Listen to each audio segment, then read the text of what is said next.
अस्सलाम वालेकुम जी। तो फ्रेंड्स, आज मैं आपको एक चटनी बनाना सिखा रही हूँ। बिल्कुल स्पेशल चटनी है और इसकी बहुत फरमाइश थी।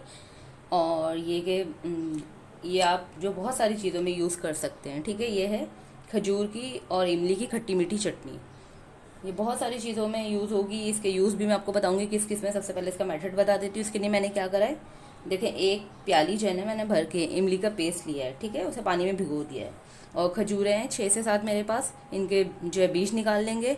और गुड़ जो है, ये हाफ़ प्याली है, इसे कूट लिया है। ब्राउन गुड़ है, अगर जो है आपके पास बिल्कुल अच्छा वाला जो होता है देसी गुड़, वो होगा तो चटनी और अच्छी बनेगी। पिसी हुई मिर्चें मेरे पास हाफ़ टी स्पून, ज़ीरा है हाफ़ टी स्पून। अच्छा, ये है देखें ब्लैक सॉल्ट, काला नमक जो कहलाता है। मैंने इसकी क्वांटिटी इसलिए इतनी ज़्यादा ज़ाहिर की है कि आप बिल्कुल क्लियर कोई मिस्टेक ना कर सकें। इससे ज़्यादा बिल्कुल क्वांटिटी नहीं लेनी है। ये हाफ़ टी स्पून से भी समझ लिए कम ही है। ये हम ऐड करेंगे। अच्छा जी, अब क्या करेंगे, अच्छा, इमली के बीज निकालना भी बहुत सारे लोगों को बड़ा मुश्किल काम लग रहा होता है, ये बहुत टाइम लेता है। तो उसके लिए मैंने एक मेथड आपको सोचा कि मैं जो करती हूँ वो मैं आपको भी दिखाऊँ। बहुत लोग गर्म पानी में भिगो देते हैं, गर्म पानी में भिगो दें तो भी ये कि जल्दी निकल जाते हैं, लेकिन मैं जो आपको मेथड बता रही हूँ ना, उससे बहुत ही जल्दी इंशाल्लाह निकल आएंगे। अच्छा जी, हम क्या करेंगे, ग्राइंडर में, वैसे तो हमें सारा काम ही ग्राइंडर में करना है। जो ये बीज है ना, हम पहले ये खाली डालेंगे और एक बार ग्राइंडर चलाएंगे बस। आप देखिएगा आराम से बीज अलग हो जाएंगे पूरे, और जो पल्प है ये बिल्कुल अलग हो जाएगा जो हमें चाहिए।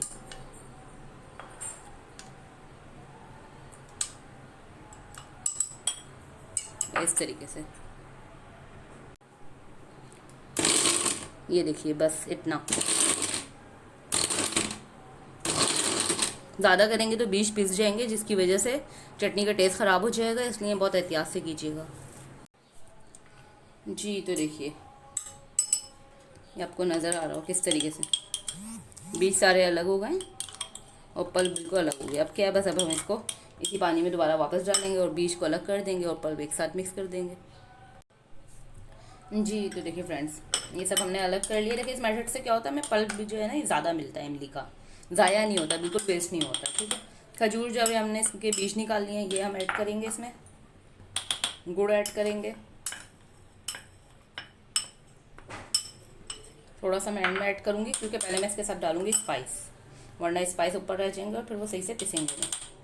पानी अगर नीड है आपको तो आप ऐड कर लीजिएगा, कोई ऐसा वो इशू नहीं है, क्योंकि हमें बाद में से पकाना भी है।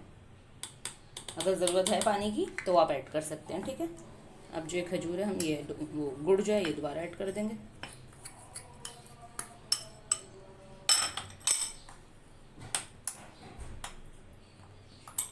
पहले हम एक बार ऐसे ही चला के देखते हैं, अगर ज़रूरत पड़ेगी पानी की तो हम पानी ऐड करेंगे, वरना नहीं करेंगे। ठीक है,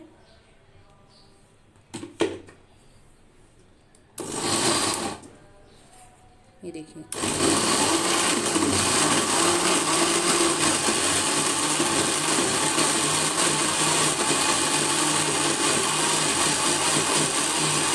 बेहतरीन पिस रही है, पानी की कोई ज़रूरत नहीं है। तो हम विदाउट पानी इसको करेंगे ताकि हमारी,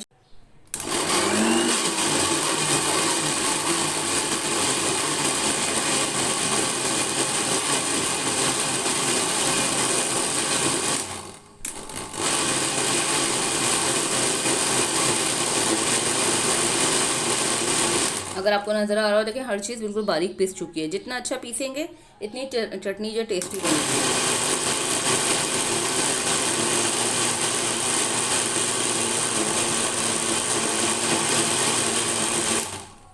चलिए अब चेक कर लेते हैं चटनी को हम।